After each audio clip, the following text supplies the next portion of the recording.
and then draws back to about 19, 20 yards, by probably 15 yards, right foot in the ground, and then flicks that ball, 60 yards down the field and on a dime to Tyreek or something like that. So he just has a great awareness of the pocket, incredible vision of the field. He knows exactly when to get rid of the ball.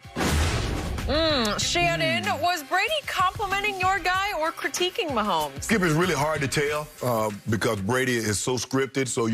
So many of what comes out of his mouth is cliche-ish. So it's really hard to tell. But I mean, I can understand, because I can assure you, when guys, running backs, was watching Barry, they wish they had the improvisational skills that Barry had. Yep. But they knew ultimately that would sometimes get him in trouble. Yep. And in a situation like this, I mean, it seems like Brady was prophetic in how this game did seem that way. Well, it was going to play out, because he was sure drifted 15, probably 15, 20, and trying to flick the ball down the field. Skip, it was just, sure, like you said, what's so hard for people to understand is that Brady is not flash. Brady is a Cadillac. That's all Brady is. He a Cadillac, maybe an Eldorado, maybe a Seville. But that's what he is. He's not a Ferrari. No. He's not a Tesla. No. He's not a Lambo. No. He's just an old school, your grandpa caddy. And it's moving at 35 miles an hour. That's it. Yep. Brady ain't gonna do no pirouette and slip, like you say, flick the ball 60 yards down the field of Mike Evans or Scotty Miller. That's not what he is. And I'm sure there are aspects of other guys' games that Brady wish he could have to his game. But he would not trade any aspect, because he's like, I might not be as flashy. I might not have all this other stuff, but I'm 7-3. And then would you take some of that flash in order to win another Super Bowl? Yep. Would you give one of those MVPs away to win another Super Bowl? Brady says, yes, although I would like to have some of that. That's what he said. He ain't say it, but what he said, yeah, I would like to be able to do that. I'd like to be able to pirouette and, off one leg and throw it 60 yards. But not at the expense of me winning the way that I've won and what I've done. So, Skip, although I do think he was complimenting me and he was complimenting Mahomes, and he would like to have some of the aspects of Mahomes' game to his game, not at the expense of winning. Which is why, after I rewatched this in hindsight, I believe between the lines, if you listen carefully, even though it was disguised or camouflaged in aw shucks, gee whiz, wow, I can't believe how gifted you are, there was some critiquing going on between the lines, because, as I always say, Brady's the ultimate wolf in sheep's clothing. Right. This whole comment was a wolf in sheep's clothing, because it's uttered in this, oh, wow. Can you believe it? You, golly gee.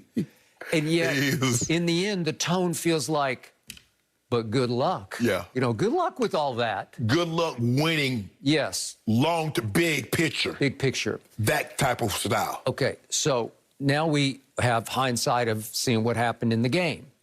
25 times Patrick Mahomes drifted back more than 10 yards. 25 times he retreated from the line of scrimmage more than 10 yards. Well, that's unheard of. Unheard of. Okay. Do you realize Tom Brady got rid of the ball in the Super Bowl quicker than he did in any game the whole season for Tampa Bay? The whole season. You could have all of them. It was, I think, 2.24 seconds per. That was his average release time. Did he one time leave the pocket? Some of the other games this year, he would get outside the pocket occasionally. We saw him make a couple of decent throws outside the pocket. Did he leave it one time? No. Not one time. So he is right on schedule. It is pure textbook versus throw the book out the window. Right. Okay? It's what I wrote about for FoxSports.com. It's wow versus yawn, because Brady's just a yawn. It's just hard to wrap your arms around it, because it's not all that fun to watch. Right. He is long drive clutch, but he's not walk-off play, signature play clutch. Right. He just keeps delivering and executing with this classic precision. Right. And it's not that it's spectacularly unspectacular. Skip, he doesn't have the no look. Brady, if somebody ever flicked Brady's foot like that, Brady's just going to take the sack. He's not going to throw the ball like we saw Mahomes throw the ball. No, Brady just go, hey, you got me.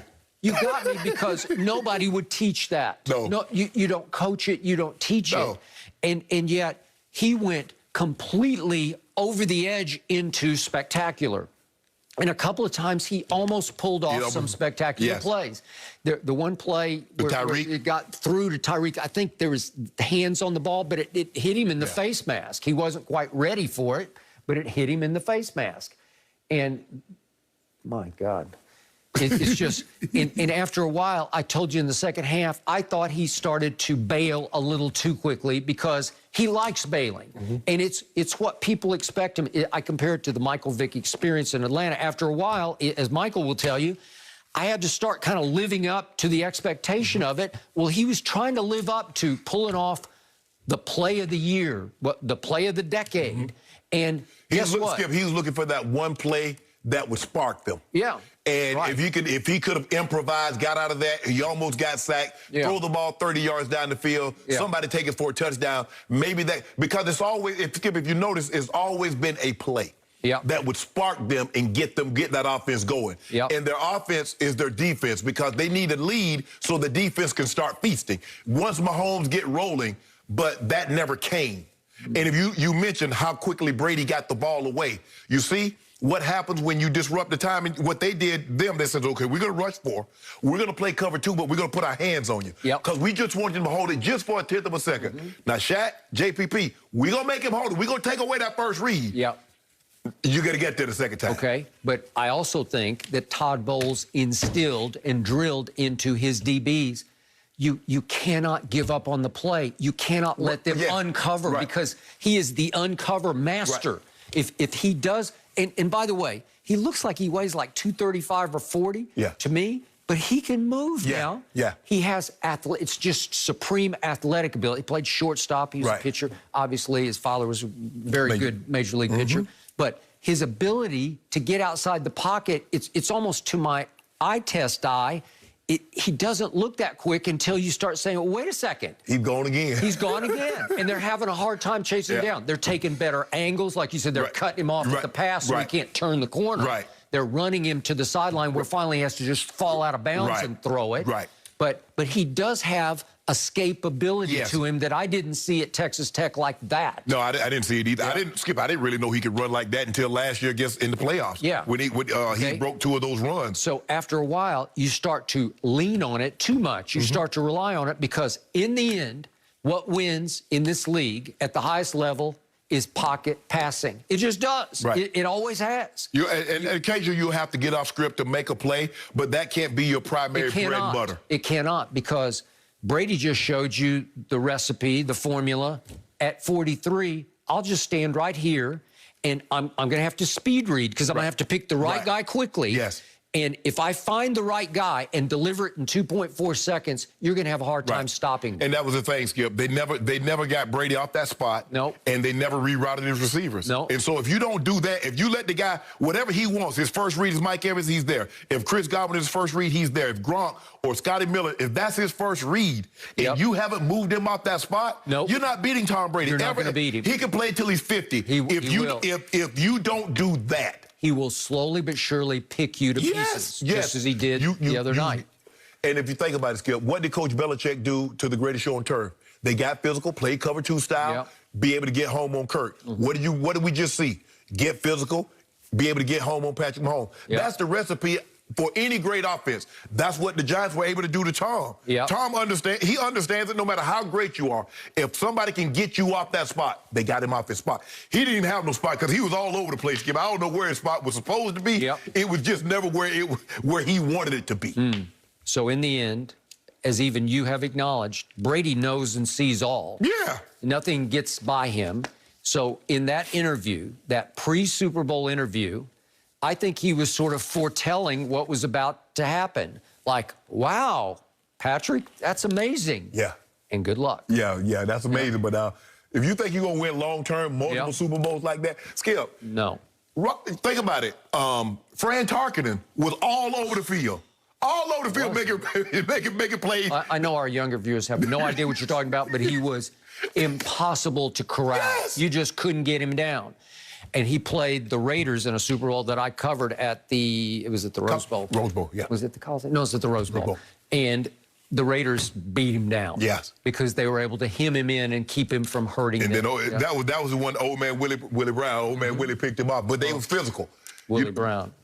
That's some greatness right there. But you know, that's the style they're playing. So that's what you're gonna have to do. That's what you're gonna have to do with Tampa moving forward, Skip. You're gonna have to get in there, the receiver's face. Yep. And you're gonna have to get Tom Brady out that spot. If you don't move him, you're not beating him. He'll be back. He's definitely coming back. Oh, I just think it's so fascinating that whatever he says with a smile and a little of that corny Tom, you just have to like read between the lines there. Like he says it with this grin. You're like, oh, he's being so nice. You're like, wait a second. What are you actually saying? How about this though?